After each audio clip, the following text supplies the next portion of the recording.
Bihar assembly इंतखाबात को लेकर इंसाफ न्यूज ने जो सीरीज की शुरुआत की है, आज तीसरा सीरीज है। इस तीसरे सीरीज में हमारे मेहमान हैं सैयद मुस्तफा अली साहब, जो बिहार की सियासत पर की गहरी नजर है। आज हम इनसे बात करेंगे बिहार के मुसलमानों के असल मसाइल क्या है, बिहार असेंबली इंतखाबात में मुसलमानों की नुमाइंदगी कम क्यों हो रही है, और बिहार में मुसलमानों की क्या अहमियत है। और आखिरी सवाल मेरा ये भी रहेगा कि इस आईआर जब हुआ है, इस आईआर के बाद मुस्लिम वोट में जिस कदर कटौती हुई है, उसके क्या असरात मरतब होने वाले हैं। इन्हीं सवालों पर आज हमारे साथ बात करने के लिए सैयद मुस्तफा अली साहब हैं। सैयद मुस्तफा साहब, आपका इंसाफ न्यूज ऑनलाइन में खैर मकदम है। मेरा पहला सवाल आपसे ये है कि बिहार की सियासत में मुसलमानों क्या मैटर रखते हैं, क्या अहमियत है, और किस कदर अपने वोट बैंक्स के जरिए, वोट बैंक के जरिए सियासी जमातों पर असरअंदाज हो सकती है। जी बहुत बहुत शुक्रिया नूरुल्लाह जावेद साहब, आपने न्यूज चैनल में मुझे मदऊ करने के लिए। मैं अपने सामाईन को सबसे पहले अस्सलाम वालेकुम कहता हूं, और जो हमारे दूसरे जो लोग मुखातिब हैं उनको नमस्कार कहता हूं, आदाब अर्ज कहता हूं। ये सब कहने के बाद आपको भी मैं मतलब ये सराहना करता हूं कि इस खास मौजू पे जिसका अभी आप जिक्र कर रहे हैं, बिहार इलेक्शन, मैं भी बिहार से ही ताल्लुक रखता हूं, और अभी जो है वो नौकरी की वजह से मैं चेन्नई में मुंतकिल हूँ। आता जाता रहता हूँ बिहार को अच्छी तरह से समझता हूँ, पढ़ता हूँ और उसको ऑब्जर्व करता हूँ। तो अभी जो है ये एक मैंने लेख लिखा है जिसपे अभी ये पूरे इलेक्शन के माहौल को मैंने कैप्चर किया उस लेख में, और उस लेख का उन्वान यही है कि Muslim and the upcoming election in Bihar. तो इस मतलब दायरे में हम और आप अब जो डिस्कस कर रहे हैं वो बिहार इलेक्शन। आपका पहला सवाल है कि बिहार में मुसलमानों की क्या हैसियत है, क्या अहमियत है, और उनकी अभी क्या स्टेटस है।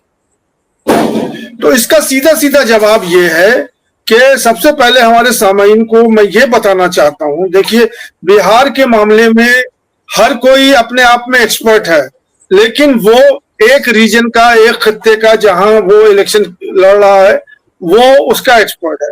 लेकिन बिहार एक बहुत बड़ा सूबा है जहां पे 38 डिस्ट्रिक्ट्स हैं और 9 कमिश्नरियां हैं, और टोटल जो अभी हमारा इलेक्शन हो रहा है ये 243 सीट्स पे हो रहा है, 243 सीट पे हो रहा है। अब 243 सीट में यह समझना होगा कि 38 सीट जो है वो रिजर्व कॉन्स्टिट्यूएंसी, तो मुसलमान जो है वो सिर्फ 205 सीट पे लड़ रहे हैं, तो उनका जो भी कुछ इसमें हिस्सेदारी आएगी वो 205 में आएगी, ना कि 243 में। इसको बिल्कुल मतलब वादे तौर पर समझना पड़ेगा। अब मैं आगे बढ़ता हूं इसमें कि बिहार जो है वो 2 पार्ट में बटा हुआ है। वो गंगा की जो नदी है वो इस पार और उस पार का खस्सा है। उस पार जो है वो नॉर्थ बिहार है, इस पार जो है साउथ बिहार है। अब नॉर्थ बिहार में जो है 143 कॉन्स्टिट्यूएंसी, 143, साउथ बिहार में लगभग 100 कॉन्स्टिट्यूएंसी है। तो जाहिर सी बात है कि नॉर्थ बिहार जो है वो इलेक्ट्रोली डोमिनेंट है साउथ बिहार से, और वो बात अलग है कि सत्ता हमेशा बिहार में, जब से बिहार है तब से वो साउथ बिहार के पास ही है। नॉर्थ बिहार जो है वो दबे कुचले लोग हैं और पसमंदा लोग हैं, बैकवर्ड लोग हैं। साउथ बिहार में जो है, मैं साउथ बिहार से आता हूँ, शेखपुरा से आता हूँ, तो मैं जानता हूँ बिहार की हालत को कि किस तरह से जो है।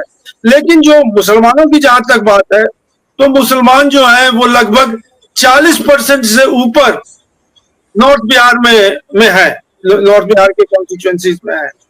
तो ये एक बहुत बड़ा मतलब मुसलमानों का इलेक्टोरल या इलेक्टोरल डेमोक्रेसी में उनका बहुत बड़ा मतलब एक फुटर है बिहार के।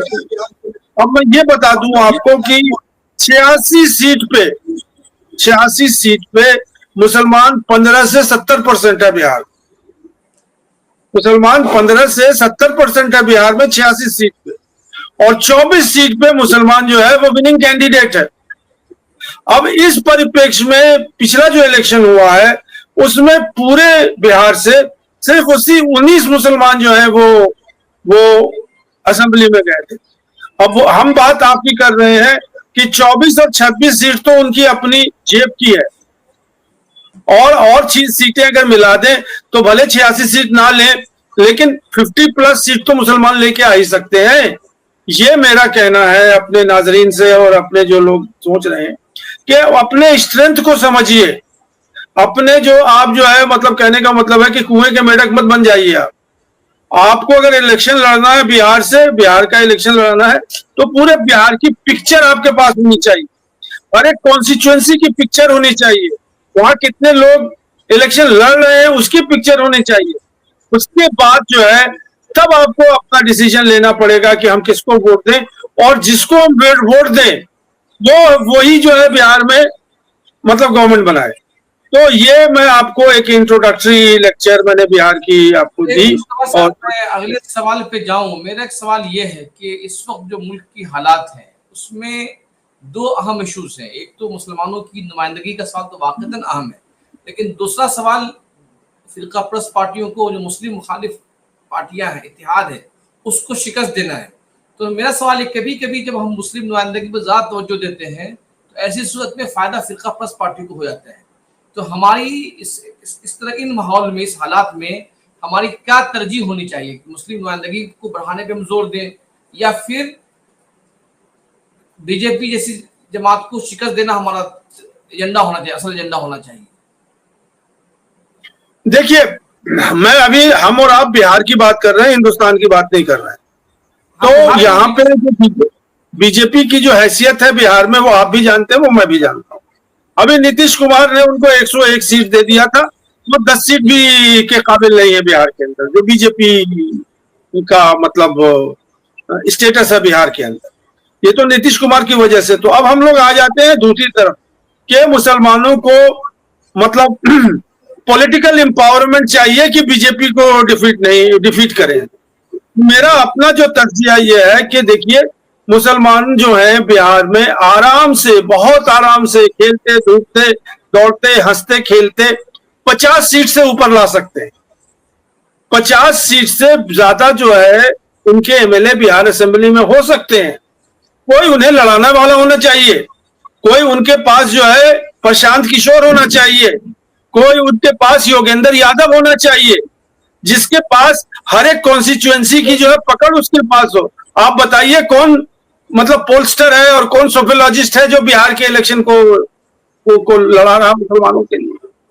तो अब मेरा यह कहना है आपके सवाल के जवाब की तरफ कि जो पहला सबसे बड़ा इंपॉर्टेंट काम है मुसलमानों के लिए या मुसलमानों के सामने है कि हमें अपनी सीटों को, अपने इलेक्टोरल मतलब जो स्ट्रेंथ है उसके बेसिस पे, किसी से भीख मांगने नहीं जा रहे हैं हम अपनी इलेक्टोरल स्ट्रेंथ से अपने आप को पॉलिटिकल एम्पावर करें हम।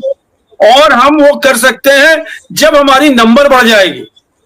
हमारी अगर 50 से ऊपर नंबर बढ़ जाएगी तो कोई भी मुस्लिम इशू जो है वो उठ नहीं सकता बिहार में। जो बीजेपी के एजेंडे हैं वो नहीं आ सकते हैं बिहार में। तो मेरा यही कहना है, मैंने उस आर्टिकल में लिखा है कि पहले इसी पर डिस्कस दें कि मुसलमानों के क्या कोर इश्यूज है बिहार के इलेक्शन। हाँ, तो जो सबसे पहला कोर इशू है मुसलमानों का वो है पॉलिटिकल। मुस्तफा साहब, इस सवाल से पहले मेरा इसमें एक और जिमनी सवाल है, मतलब जिमनी सवाल है मेरा कि बिहार जिसने आपने तकसीम किया बिहार को दो हिस्से में, नॉर्थ और साउथ बिहार। साउथ बिहार के जो मुसलमान हैं उनकी मैशत भी नॉर्थ के मुकाबले में ज्यादा बेहतर है, और नॉर्थ भी दो हिस्से में तकसीम है, एक सीमांचल का इलाका और एक जो मिथिला का इलाका है। दोनों इलाके में फर्क है। तो क्या बिहार के मुसलमानों की मजमूई हालात, मजमूई जो कोर इशू एक है या फिर इलाकाई एतबार से अलग अलग है? साउथ बिहार के मुसलमानों की हालत के जो इश्यूज हैं अलग है, नॉर्थ बिहार में जो सीमांचल के मुसलमान हैं उनके अलग हैं, या फिर जो है मिथिला के जो मुसलमान हैं उनके अलग हैं? ये इसका जिमनी सवाल था मेरा पूरे सवाल के जवाब में। देखिए, मैं आपको बहुत ही मतलब मुख्तसर और बहुत ही मतलब क्या कहते हैं सटीक तौर पे बात करूंगा। यहाँ जो हम बात कर रहे हैं वो मुसलमानों की बात कर रहे हैं। मुसलमान जो है वो मुसलमान है, बाकी चीजें वो बाद में है, चाहे नॉर्थ बिहार का हो, साउथ बिहार का हो, शिया हो, सुन्नी हो, सीमांचल हो या कहीं और का हो। यहाँ जो हम इलेक्शन जो लड़ रहे हैं या इलेक्शन जो हम लड़ रहे हैं ये है डेमोक्रेसी का खेल। और डेमोक्रेसी के अंदर जो है गेम ऑफ नंबर्स होता है, जिसकी संख्या भारी उसकी उतनी भागीदारी। ये पुराना काशीराम ने जो है ये गाना लगाया था, जो आपके बहुत से लोगों ने, राहुल गांधी ने भी इसको बातचीत की इसकी बात की है। तो हमारा ये कहना है कि मुसलमान बिहार में 18% है, और 18% के जो जो एमएलए आ रहे हैं बिहार असेंबली में, वो सिर्फ 19 हैं 2020 में। क्यों? इसलिए कि मुसलमान इलाकाई रीजन में बटा हुआ है, सीमांचल में बटा हुआ है, पसमंदा में बटा हुआ है, सैयद और शेख में बटा हुआ है। तो अगर इसी में बांटना है सब लोगों को, तो फिर तो अपनी जो आपकी अपनी आत्म प्रभुता जिसको कहते हैं, अपनी सेल्फ सोवरेंटी कहते हैं या जो भी कहते हैं, फिर तो वो छोड़ दीजिए, फिर बीजेपी के गुलाम हो जाइए, हिंदुत्व के गुलाम हो जाइए। लेकिन अपना वकार, अपनी मतलब इज्जत अगर आपको बचानी है, तो सारे जो आपके अंदर पेवंद लगे हुए हैं उसको फेंकिए और एक ही नाम पे वोट दीजिए, वो ये है कि मुस्लिम हित में हमें वोट दें। तो यही मुझे कहना है।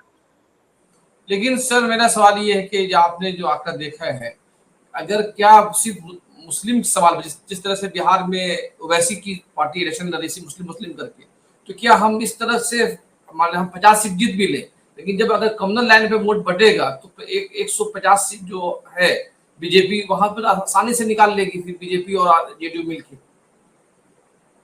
जब देखिए ये बहुत पुराना सवाल है, 1947 और 48 से लेके अभी तक यही चल रहा है।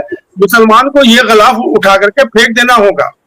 हम अगर कम्युनल लाइन में वोट दे तो हम कम्युनल हो जाएंगे, यादव अगर वोट दे अपने यादव समाज को तो वो सेकुलर हो जाए, बनिया अगर अपने समाज को वोट दे तो ये पुरानी मतलब वाहियात आर्गुमेंट है जो कि कांग्रेस ने फैलाई थी एक टाइम में कि सब कोई कम्युनलिज्म कर सकता है लेकिन मुसलमान नहीं कर सकता, इसलिए कि हिंदू यूनाइट हो जाएगा।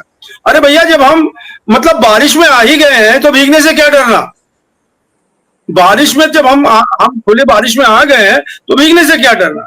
तो ये जो मतलब आपने जो सवाल उठाया है, इसी का जो है मैं जवाब दे रहा हूं कि मुसलमानों को अब ये सब जो गलत और नैरेटिव जो बिल्ड हुए हैं मुसलमानों पर, उसको फेंकना होगा। हमें सिर्फ अपनी बात को फिर से दोहराना चाहिए कि मुसलमानों के 2 या 3 कोर इश्यूज हैं, वो बिहार के अंदर भी हैं और दुनिया से पूरे हिंदुस्तान में। एक तो कि उनको पॉलिटिकल एम्पावरमेंट करना हो। पॉलिटिकल एम्पावरमेंट उसी वक्त आएगा जबकि आपके ज्यादा से ज्यादा एमएलए जो है वो बिहार असेंबली में 18% आप हैं और 18 या 19 जो है आपके एमएलए हैं, जबकि आप मतलब अगर आप सही कॉन्स्टिट्यूएंसी वाइज और इलेक्टोरल अर्थमेटिक जिसको बिहार में गणित कहते हैं, तो मतलब उस हिसाब से अगर आप बात करें तो मुसलमान जो है वो 50 से ऊपर एमएलए तो हंस खेल के ला सकता है, सिर्फ वो अगर ये मान ले कि हमें इसी लाइन पे वोट देना है। तो एक तो पॉलिटिकल एम्पावरमेंट जो है वो चाहिए। उसके साथ साथ क्या होता है, पब्लिक पॉलिसी, मैंने किताब में भी लिखी है अपनी, कि जब आपके 50 से 60 एमपी होंगे तो वो एमएलए होंगे, तो आपकी जो गवर्नमेंट की पब्लिक पॉलिसी बनेगी वो मुसलमानों के हित में बनेगी। स्कूल खुलेंगे, मतलब वहां पे हॉस्पिटल्स खुलेंगे आपके इलाके में, और सारी चीजें जो है आपको मतलब जॉब्स में जो है वो मिलेगा, जॉब्स में आपको जगह मिलेगी, और बहुत सारी चीजें हैं जो कि मतलब एक अनएम्प्लॉयमेंट का प्रॉब्लम सॉल्व होगा, पॉवर्टी का प्रॉब्लम सॉल्व होगा आपको जो है। तो सारी चीजें पॉलिटिकल एम्पावरमेंट में ही बनी घुसी हुई हैं। तो मुसलमानों को अभी इस इलेक्शन के अंदर इस बात को अहद कर लेना पड़ेगा कि हमें जो है वो पॉलिटिकल एम्पावरमेंट कैसे हम लेके आए, ताकि देखिए आज अगर बीजेपी जो इतनी मतलब क्या कहते हैं डोमिनेंट है, वो इसीलिए कि मुसलमान सबड्यूड हो गया है और वो अपने इलाकाई और वो जो अभी आपने वो गिनवाए कि वहां की बात करे तो वहां की बात करे, सीमांचल की बात करे या जहां की बात। देखिए मैं एक चीज और बता देता हूं कि सीमांचल जो है वो एक क्लस्टर ऑफ डिस्ट्रिक्ट्स हैं, 4 डिस्ट्रिक्ट्स हैं वहां पे, और उन 4 डिस्ट्रिक्ट्स में करीब करीब 24 से ज्यादा वोट कॉन्स्टिट्यूएंसीज है या सीट्स हैं। ये सबसे पिछड़ा हुआ इलाका है जहां पे मतलब भूखमरी और अंडर डेवलपमेंट और बेरोजगारी और इन सब चीज का समस्या है। तो ये तो है, लेकिन यहाँ पॉपुलेशन जो है 40 से ऊपर है, किशनगंज में 68% है। तो देखिए हम और आप जो है डेमोक्रेसी के अंदर खेल रहे हैं, डेमोक्रेसी के अंदर जो है वो गेम ऑफ नंबर्स है। 49% जो है वो माइनॉरिटी है, वो हार गई। 51% हम लेके आएंगे तो हम जीत गए, हमारी सरकार बनेगी। और 30% से ऊपर जहां पे आपकी आबादी है, तो कौन रोक लेगा मुसलमान को, ये बताइए आप। अब मैं दूसरी बात पे कहना चाह रहा हूं कि ये सारी चीजें जो हैं वो मुसलमानों को, कि कुछ पढ़ाने वाला होना चाहिए। अब बीजेपी तो नहीं पढ़ाएगी आपको, क्यों पढ़ाएगी? कोई भी पार्टी, कांग्रेस पार्टी या जिसके अपने मुफाद हैं, वो आपको क्यों पढ़ाएगी? और एआईएम जो है, जो कि अपने आप को मुस्लिम पार्टी कहती है, जो अभी आई है, अब उसने ग्रैंड अलायंस GDA बनाया है, ग्रैंड डेमोक्रेटिक अलायंस। इसमें 3 पार्टियां शामिल हैं और ये 65 वोटों पे लड़ रही, सीटों पे लड़ रही है। एआईएम जो है वो 35 वोटों पे, सीटों पे लड़ रही है। दूसरा उनका एक और पार्टी है जो कि शायद 20 या 25 वोट सीटों पर लड़ रही है। और तीसरी पार्टी जो है वो अपना पार्टी है किसी की, वो 5 या 7 वोटों पर लड़ रही है। देखिए, अब मैं आपको इस पूरे बिहार के इलेक्शन को समझाने के लिए और मुसलमानों को बेदार करने के लिए मैं आज आपके सामने मुखातिब हूं। अभी जो है वो मुसलमानों के पास 4 चॉइसेस, ये बिल्कुल समझ लीजिए। पहला चॉइस जो है वो है गठबंधन, जिसके अंदर जो मुसलमान के सो कॉल्ड बहीखां हैं वो कांग्रेस और आरजेडी है, और बाकी अलग अलग जो पार्टी है वो है। तो ये मुसलमानों का पहला चॉइस। दूसरा चॉइस जो मुसलमानों का है वो एआईएम, जो कि अभी मैंने बात किया, जो कि अब GDA बन करके उभरा है और अपने आप को थर्ड फोर्स कह रहा है बिहार के। अब ओवैसी का जो मैटर है या एआईएम का मैटर है, मेरा अपना मानना है कि देखिए, उन्होंने 5 सीट निकाल लिया था 2020 इलेक्शन में सीमांचल रीजन से। 4 जो है उसमें से पसमंदा मुसलमान थे। लेकिन क्या वो बिहार में, मतलब बिहार के अंदर 50 सीट से ऊपर ले आएंगे एआईएम? क्या बिहार में 50 सीट से लेके आएंगे? नहीं लेके आएंगे। जब नहीं लेके आएंगे तो मुसलमान क्यों उन्हें वोट? मैं ये नहीं कह रहा हूं कि वो इलेक्शन ना लड़े, बिल्कुल लड़े, वो हर तो डेमोक्रेटिक इख्तियार है। तीसरी जो पार्टी है बिहार में अभी जो उभरी है नहीं, वो है प्रशांत किशोर की जन स्वराज पार्टी। इसने डिक्लेयर किया है कि हम 243 कॉन्स्टिट्यूएंसी पर लड़ेंगे और 40 सीट जो है वो मुसलमानों, तो 40 सीट पर मुसलमानों को वो टिकट देगा और मुसलमान टिकट लड़ेंगे। लेकिन मेरा ये कहना है कि क्या मुसलमान जो बिहार के 18% है वो जन स्वराज का जुआ खेलेंगे? तो ये तो बिल्कुल तय है कि मुसलमानों को जन स्वराज को वोट नहीं देना चाहिए। अब जो चौथी पार्टी है, ये बहुत अहम पार्टी, ये है जेडीयू नीतीश कुमार।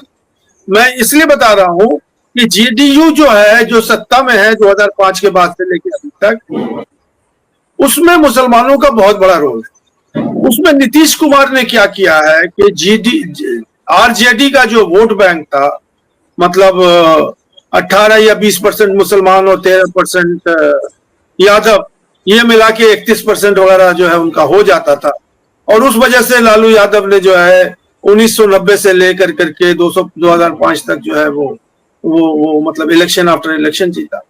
नीतीश कुमार ने आकर के सोशल इंजीनियरिंग कर दी, और वो सोशल इंजीनियरिंग इस तरह से की कि उन्होंने एक्सट्रीम बैकवर्ड कास्ट इन बिहार को ढूंढा और उनको जो है एम्पावर करने के लिए अपने से जोड़ा। और क्योंकि वो मतलब लड़ रहे थे इलेक्शन, तो मुसलमानों के अंदर उन्होंने स्प्लिट डाल दी। और पसमंदा मुस्लिम जो है वो पहली बार, वो नाम बड़े पसमंदा मुस्लिम नहीं है, लेकिन ये कि Pasmanda Muslim as a political party और उनका पॉलिटिकल रोल जो है वो नीतीश कुमार ने उजागर किया और उनसे कहा कि नहीं, तुमको तो जो अपर कास्ट के मुसलमान हैं वो तो ट्रीट ही नहीं करते। और उसके बाद और भी कास्टों को जोड़ा। इस तरह से कास्ट को, जो एक्सट्रीमली बैकवर्ड कास्ट हैं, उनको जोड़ के उसने 36% का आंकड़ा बना दिया और 31% से भारी हो गया वो 36%। तो 36% के जोर पे नीतीश कुमार 2005 से लेकर 2025 तक जो है वो चीफ मिनिस्टर बने हुए। इसमें बहुत सारे और भी मतलब पिछड़े हुए तबके के कास्ट है। तो ये जो चीजें हैं इनको समझना पड़ेगा। अब ये पसमंदा मुस्लिम के नाम पे, अभी पिछली बार जो है उन्होंने मतलब जेडीयू ने जनता दल यूनाइटेड, जितने भी पसमानदा मुसलमानों को जो उन्होंने टिकट दिया था सब हार गए। 4 पसमानदा मुस्लिम जो है वो AIM के बने, एक RJD का बना। पसमानदा मुस्लिम की बात कर रहा हूं। तो ये तो हाल है बिहार के इलेक्शन का। तो अब मैं ये कह रहा था कि जो 4 जो आपके सामने ऑप्शन है मुसलमानों के ऑप्शन, मैं किसी पर अपना ऑप्शन थोपना नहीं चाहता हूं। मैं सिर्फ ये कहना चाहता हूं कि इन 4 में जो है कौन सत्ता पे आएगा जिससे मुसलमानों की फलाह बहबूदी और उनकी जो है सुरक्षा, उनको प्रोटेक्शन, उनका जो है मतलब क्या कहते हैं एम्प्लॉयमेंट, उनका जो है मतलब बढ़ावा, उनको इंफ्रास्ट्रक्चर, ये सब चीजें जो है वो देने वाला। अब JDU जो है वो तो नीतीश कुमार जो है वो तो बीजेपी के गोद में बैठ गए। 101 सीट बीजेपी को दिया, 101 सीट खुद लड़ रहे हैं। ये एक अलग ही एक मुअम्मा है, क्योंकि वो पार्टी जो कि नीतीश कुमार से भीख मांगती थी और नीतीश कुमार हमेशा उसको दुरदुराते थे कि हम तो सेकुलर हैं, हम तो सेकुलर हैं, हमेशा हम तो कभी बीजेपी के पास जाएंगे नहीं। अब वो पलटू राम बन करके कभी बीजेपी, कभी RJD, कभी बीजेपी, कभी RJD करते करते अब यहां तक पहुंच गए हैं कि अब बराबरी का दर्जा दे दिया है उन्होंने बीजेपी को। ये एक बहुत बड़ा मतलब मुसलमानों के लिए चैलेंज है। हालांकि नो डाउट अगर किसी ने काम किया है मुसलमानों के लिए तो मैं जाती तौर पर बताऊंगा कि वो है नीतीश कुमार, क्योंकि लालू प्रसाद यादव। जी, मेरा सवाल ये है कि आपकी बात से वाज़ेह होता है कि एक इशारा भी है कि RJD का जो इत्तेहाद है, महागठबंधन जिसको हम बोल रहे हैं, कांग्रेस, लेफ्ट और RJD, ये इत्तेहाद इस काबिल है कि इस इक़्तिदार में आ सकती है और बीजेपी और नीतीश कुमार की पार्टी को डायरेक्ट चैलेंज भी दे रही है और उनके पास वोट बैंक भी है। लेकिन असल सवाल ये है कि RJD हो या कांग्रेस, जिस तरह टिकट के बंटवारे में मुसलमानों को नजरअंदाज किया है, आबादी के लिहाज से टिकट नहीं दिया है अब तक, तो ऐसे में क्या मुसलमान उन पार्टियों की तरफ रुख कर सकते? जैसे जनसुराज है, उसने अच्छी खासी तादाद में टिकट दिया है, या फिर MIM अच्छी खासी तादाद में टिकट दिया, तो क्या नुमाइंदगी के सवाल पे हम RJD से मुंह मोड़ कर जनसुराज की तरफ जा सकते हैं? उसमें दूसरा सवाल ये है कि 2.5% बिहार में भूमिहार की आबादी है। आप देखिए कि तमाम सियासी जमातों ने 7-10% से ज्यादा टिकट भूमिहार को दिया है और उनका एक तजिया ये है कि अगर एक क्षेत्र में 4 भूमिहार खड़े होते हैं तो भूमिहार का जो अपना जो ऑर्गेनाइजेशन है वो रातों रात एक भूमिहार पर मुत्तफिक हो जाते हैं और एक कैंडिडेट को जिता लेते हैं। ऐसे में लेकिन बहुत सारी सीट ऐसी हैं जहां बिहार में, जहां पे मुस्लिम कई मुस्लिम है, जनसुराज से मुस्लिम है, RJD से मुस्लिम है, MIM से मुस्लिम है। ऐसे में मुस्लिम वोट का मुत्तहिद रहना कितना बड़ा चैलेंज हो सकता है? देखिए, ये जो सबसे अहम सवाल है, मैं भूमिहार और इसके ऊपर कमेंट नहीं करूंगा क्योंकि हमारा जो आपका अभी डिबेट है वो मुसलमान के फ्यूचर का बिहार के अंदर और मुस्लिम और बिहार इलेक्शंस पे है।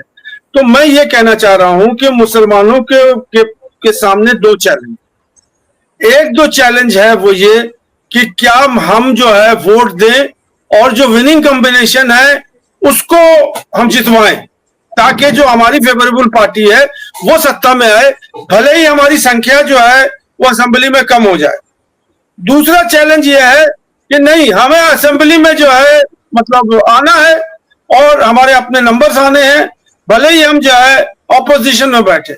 तो ये बहुत बड़ा मतलब एक दुविधा है जिसमें यह है कि अगर हम विनिंग कॉम्बिनेशन को लेके आते हैं तो हम जो है मुस्लिम की तादाद खो जाएंगे और अगर मुस्लिम तादाद को लेके आते हैं तो फिर हमारे फेवरेबल गवर्नमेंट नहीं बनेगा। तो इस पे जो है अगर मैं हाथ रखूंगा, अगर मुझे अपनी वोट देनी होगी तो मैं तो कहूंगा कि वहां पर गठबंधन को ही मैं वोट, मैं मतलब मुस्लिम को और उनकी समुदाय को। लेकिन हमारी ये तो इलेक्शन तो एक लड़ाई है ना, ये लड़ाई सन 1950 से चल रही है। हर 5 साल के बाद एक नई इलेक्शन सरकार आ जाती है। तो हमें फिर पहले तो अपने फेवर की गवर्नमेंट बनानी है, उसके बाद उस गवर्नमेंट को हमें प्रेशर देना होगा कि हमें आप सीट देते हो। और एक बात आपको मैं ये और भी कह दूं कि मुसलमान को जो सीट मतलब मिलेगा, अब ये बीजेपी की जो कवायद है हिंदुस्तान के लेवल पर कि अब ये इन्होंने ऐसा पोलराइज कर दिया सोसाइटी को कि मुसलमान तो हिंदू को वोट दे सकता है लेकिन हिंदू मुसलमान को वोट नहीं। मुसलमान को अगर जीतना है तो अपने स्ट्रेंथ पे जीतना है। और जो आपने बात कही कि 5 मुसलमान को खड़े कर दिए और एक हिंदू जो है वो जीत जाता है, क्योंकि मुसलमान के वोट बच गए और यहाँ जो वोट आता है वो हो गया। और बड़े बड़े मतलब कॉन्स्टिट्यूएंसीज हैं जहां पे कोई आदमी सोच भी नहीं सकता है, शानो गुमान भी नहीं है कि वहां से कोई नॉन मुस्लिम जीते, लेकिन वहां से नॉन मुस्लिम जीत जाता है। तो हम और आप जो है ये जो डिस्कशन कर रहे हैं, ये मुसलमानों को बेदार होना पड़ेगा। और सबसे पहले जो मेरा अपना जाती नजरिया है कि उन्हें अपने मतलब अपने तरह की सरकार उन्हें चाहिए, और जो उनकी मतलब मुआवजत कर सकता है, उनकी तरफदारी कर सकता है, उनको आगे बढ़ा सकता है। तो पहले तो हमें सरकार लाना चाहिए जो कि हमें, ये भी हमने देख लिया, मुसलमानों ने देख लिया लालू प्रसाद की सरकार। लालू प्रसाद की सरकार में मतलब करीब करीब उसने भी जो है एक अच्छा खासा जो है 15 साल का 2-3 टर्म का जो है वो, उसमें यादवों की जो है फला बहबूदी हुई बिहार में। मुसलमानों को सिर्फ प्रोटेक्शन दिया हुआ कि आपकी लाइफ सिक्योरिटी ऑनर, इसकी प्रोटेक्शन हम दे रहे हैं। तो यहां से तो काम नहीं चलता ना। नीतीश कुमार ने उसके एक स्टेप और गए, उन्होंने लाइफ सिक्योरिटी ऑनर तो बरकरार रखा, लेकिन उसके बाद उन्होंने इकोनॉमिकली एम्पावर किया मुसलमानों को, जो भी कुछ है जिस भी लेवल पे। ये लालू प्रसाद का जो जमा खर्च था उससे एक स्टेप आगे है। लेकिन अभी हम और आप जब बात कर रहे हैं तो एक बात मैं आपको और वाजे कर दूं, जो कि अभी एक प्रशांत किशोर का एक, क्योंकि मैं प्रशांत किशोर को अच्छी तरह से बहुत जमाने से जानता हूं। ये दो लोग जो है योगेंद्र यादव और प्रशांत किशोर, यही इलेक्शन को पढ़ते हैं और यही इलेक्शन को पढ़वाते हैं जो वो कहना चाहते हैं। उनका कहना है अभी नए लेख में कि जेडीयू जो है वो ना सिर्फ 25 सीट भी नहीं जीत पाएगी इस इलेक्शन, और जेडीयू का खात्मा हो जाएगा और बीजेपी का राइज हो जाएगा बिहार पॉलिटिक्स। तो ऐसे सूरत में मुसलमान को क्या करना चाहिए? तो मुसलमान के सामने तो यही है ना कि अगर भाई देखिए, मुसलमानों के पास दो ही मतलब दो ही उनके पास जो है वो थे जो कि उनको प्रोटेक्शन दे देते। एक तो आरजेडी, दूसरा जेडीयू। अब आरजेडी तो जहां है तो वहां है, लेकिन जेडीयू जब खत्म हो जाएगी तो फिर बीजेपी का राज आ जाएगा, या जो भी एनडीए का अलायंस बन जाएगा जिसमें डोमिनेंट पार्टी अभी जो है वो बीजेपी की होगी। तो ये तो जाहिर सी बात है कि नीतीश कुमार चीफ मिनिस्टर नहीं, और चीफ मिनिस्टर अगर होगा तो बीजेपी का सरकार। तो ऐसे सूरत हाल में मुसलमानों को तो सतर्क होना चाहिए ना, मुसलमानों को सतर्क होना चाहिए। और पहला जो उनके सतर्क होना चाहिए जी, सवाल ये कि जब आप देखें कि एसआईआर के दौर में भी और अभी भी मुसलमानों की जो सिविल सोसाइटी है या मुस्लिम तंजीमें हैं वो कहीं भी नजर नहीं आती, कि आप सियासी शऊर बेदार करने में भी उनका कोई किरदार नजर नहीं आता है। एसआईआर में सीमांचल के इलाके में 33% के करीब मुसलमानों के नाम काटे गए, टोटल नाम में से 33% मुसलमानों के नाम थे, लेकिन केस लड़ने वालों में से कोई भी मुस्लिम तंजीम के लोग नहीं थे, मुस्लिम इदारे के लोग नहीं थे। तो इससे फिर हम जब सियासी शऊर की बात करते हैं तो मुसलमान की रहनुमाई करने वाला कोई है मौजूद भी नहीं है। जी, आप एसआईआर की बात कर रहे हैं, एसआईआर के ऊपर भी मैंने लिखा है और मैं आपको मतलब एसआईआर की बात करूंगा मैं अगले सवाल में। मेरा सवाल ये है कि आपने जब बात की है शऊर की, सियासी शऊर की बात की है, तो आम तो शऊर होता नहीं, ये रहनुमाई करती है मुस्लिम तंजीमें और जमातें या सिविल सोसाइटी। लेकिन बिहार में आप देखें तो इस तरह की कुछ सिविल सोसाइटी या तंजीमें नजर नहीं आती हैं जो आपके प्रशांत किशोर की तरह या योगेंद्र यादव की तरह जमा खर्च निकाल के बतला सके कि भाई फला सीट हमारी ये विनिंग सीट है, यहाँ पे हमें इस तरह से जीतना है, यहाँ पे हमारी ये हिकमत अमली होनी चाहिए। इस तरह के बताने वाला कोई मुस्लिम तंजीम में से कोई शख्स नजर नहीं आता है। मैं ये कह रहा था कि जिस बात की आप निशानदेही कर रहे हैं कि मुसलमानों का कोई रहबर नहीं है, यही तो सबसे बड़ा प्रॉब्लम है हिंदुस्तान में। या तो वो समाजवादी पार्टी को या आरजेडी पार्टी को या फिर मायावती के पार्टी को वही रहबर मानता है और किसी को रहबर नहीं मानता है। तो जब तक रहबरी मुसलमान के अंदर खुद कम्युनिटी के अंदर आएगी, अब आजकल के जमाने में कोई आदमी झगड़े में पड़ना नहीं चाहता है। वो इलेक्शन और ये सब चीजें जो है वो खाने कमाने का टाइम आ जाता है, 15 दिन में खत्म हो जाता है, 5 साल के बाद फिर आता है। तो जो हम और आप जो फिक्र में मुब्तला हैं कि कैसे इसको हम सुधारें और कैसे इसको जो है हम मतलब अपने मन के मुताबिक हम लेके आए, तो उसके लिए तो आपको त्याग देना पड़ेगा, बलिदान देना पड़ेगा, कुछ संगठन को आगे आना पड़ेगा, कुछ लोगों को आना पड़ेगा। अब मुसलमानों के अंदर डे टू डे खाने पीने का प्रॉब्लम है उनको, वो कहाँ जाकर के पॉलिटिक्स करेंगे बिना किसी मतलब लाभ के और बिना किसी मतलब हासिल के। तो ये तो बातें हैं ही हैं जो कि कम्युनिटी को अंदर से झिंझोड़ रही हैं कि कैसे अब नया जनरेशन जो है वो स्कूल में और कॉलेजेस में और यहाँ इस तरह की बातें करता है, लेकिन अमली जामा जो है कोई नहीं पहनाना चाहता है। कोई संगठन आरएसएस की तरह की संगठन नहीं बनाना चाहता है। वो बना सकता है क्योंकि एक सोशल सर्विस करे, जाके घरों पे जाए, वहां के लोगों के दुख और तकलीफ मतलब समझे, कॉम्युनल राइट्स हो तो वहां पहुंच जाए। मैंने इन सब चीजों पर बहुत लिखा है। इस तरह की कोई बेदारी जो है वो नहीं है। और हर कोई जो है ये 15 दिन का जो धमाका होता है उसमें बैनर लगा दिया, कुछ लड़कों को खड़ा करके नारे लगवा दिए, 500-500 रुपए और बिरयानी खिलवाया, 15 दिन का तमाशा जो है खत्म हो जाता है, वोट पड़ जाता है, फिर भूल जाते हैं कौन जीता कौन हारा, किसी को क्या मालूम। फिर लेते कि कहानी वही आ जाती है कि मुसलमानों ने सेल्फ गोल कर दिया, पांच मुसलमान कैंडिडेट खड़े हो गए और पांचों ने एक दूसरे के वोट काट लिया और छठा जो है जो गैर मुस्लिम है वो आ गया।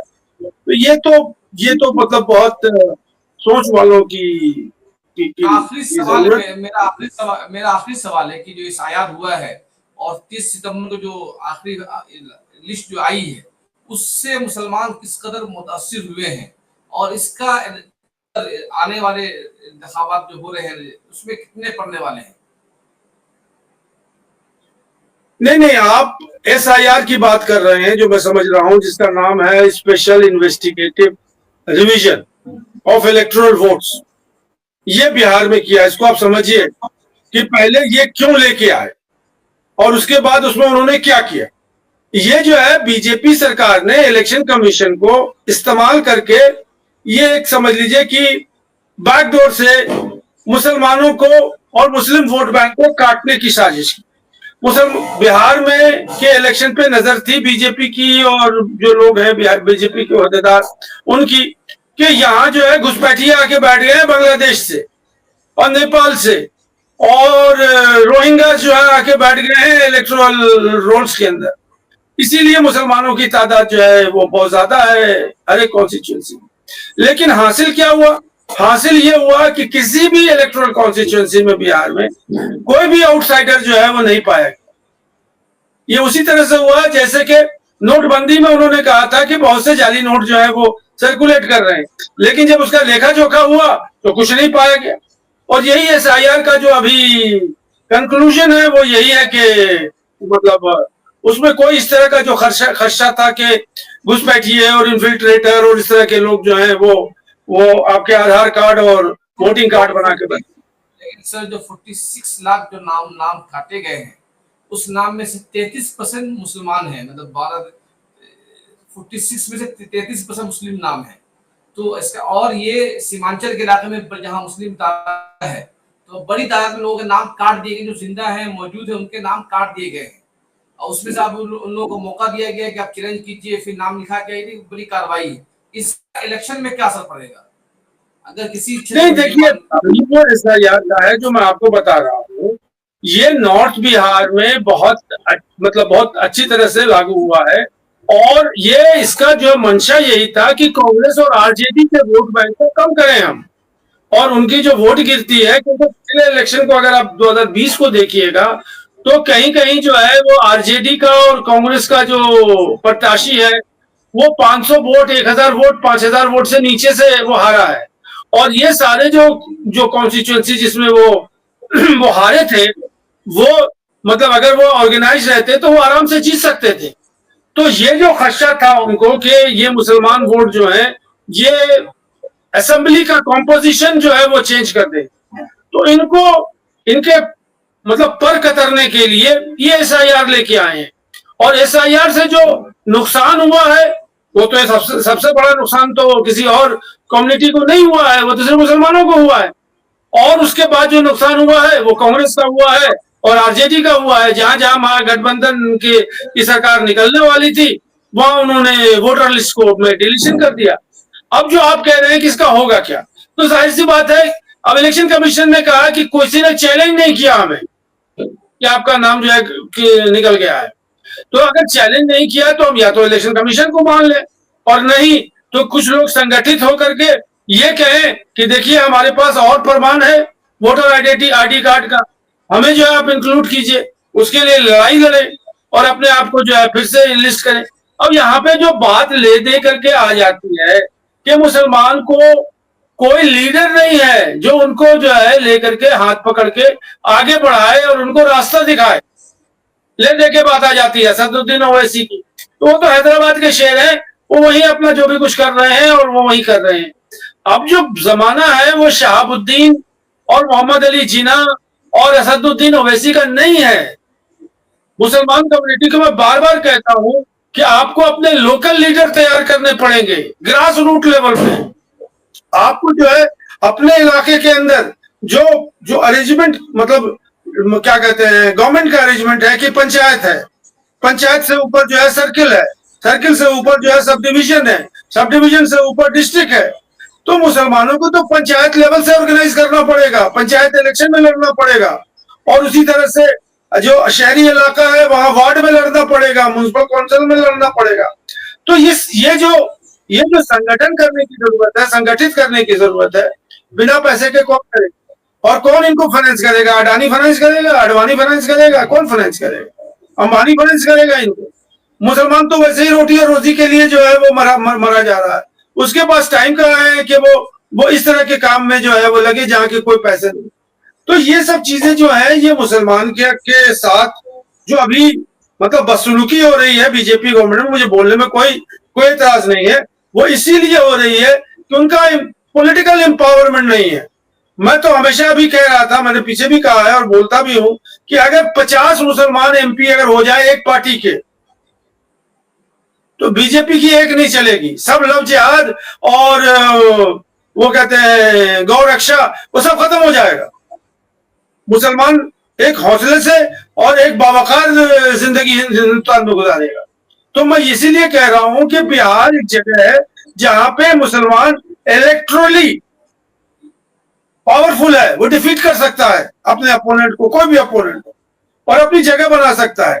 तो मेरी यही अपील है आपके माध्यम से, आपके चैनल माध्यम से, कि मुसलमानों को पहला जो सबसे पहले सीख लेनी पड़ेगी कि हमें अपने फेवर की सरकार बनानी। उसके बाद दूसरी जो सीख लेनी पड़ेगी वो ये कि हमें इलेक्टोरल मतलब जो हमारी पकड़ है उसके लिए हमें असेंबली में ट्रांसलेट होना चाहिए। अनफॉर्चुनेटली ये भी मैं आपको बता दूं चलते चलते कि जो सबसे ज्यादा संख्या बिहार असेंबली में मुसलमानों की रही है वो 1985 में रही है, और जबकि वहां उनकी 34 सीटें थी, और उसके बाद से अब जो है वो 7% और 10% के बीच में उनकी पहुंच है यहाँ पे असेंबली इलेक्शन में।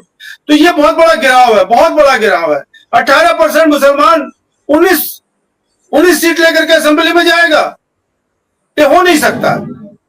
ये साजिश है, और इस साजिश को पर्दाफाश करने के लिए कोई गैर कौम बीजेपी या कांग्रेस या आरजेडी वो क्यों आएगी? वो तो यादव की पार्टी है। कांग्रेस जो है उसके अपने मतलब फलसफे हैं बात करने के। तो ये तो काम मुसलमानों का ही है ना।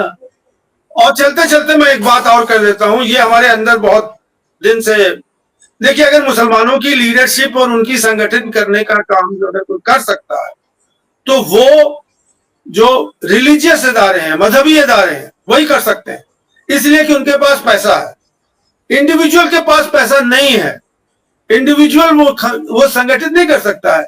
ये रिलीजियस जो इदारे हैं इनके पास चंदे के पैसे आते हैं, फितरे के पैसे आते हैं और तरह तरह के पैसे आते हैं, तो उनके पास तो पैसा है। इस पैसे से ये अगर मुसलमानों को संगठित करें और मतलब मुसलमानों को पॉलिटिकली इंपावर करें। मैं जानता हूं कि मदरसे और इन सब चीजों के जो खानकाह हैं और इन सब तरह की चीजों का इनका एजेंडा डिफरेंट है, वो रिलीजियस है। लेकिन जब हम रहेंगे ही नहीं, जब मजहब ही नहीं रहेगा, मुसलमान ही नहीं रहेगा, तो कहां ये अपनी हुक्मरानी चलाएंगे। तो मेरी अपील यही है कि ये जो संगठन है, जो आप ज्यादा जानते हैं हमसे कौन कौन से संगठन है बिहार में, मुझे बहुत कम मालूमात है। तो उन सब संगठन को ऑर्गेनाइज होना होगा, एकजुट होना होगा, और उसके बाद ग्रास रूट लेवल पे मुसलमानों के साथ काम करना पड़ेगा। और अब जो लीडरशिप मुसलमानों की है वो ग्रास रूट से ही उभर के आएगी। अब मान लीजिए कि एक कॉन्स्टिट्यूशन जी, बहुत जी बहुत शुक्रिया आपका।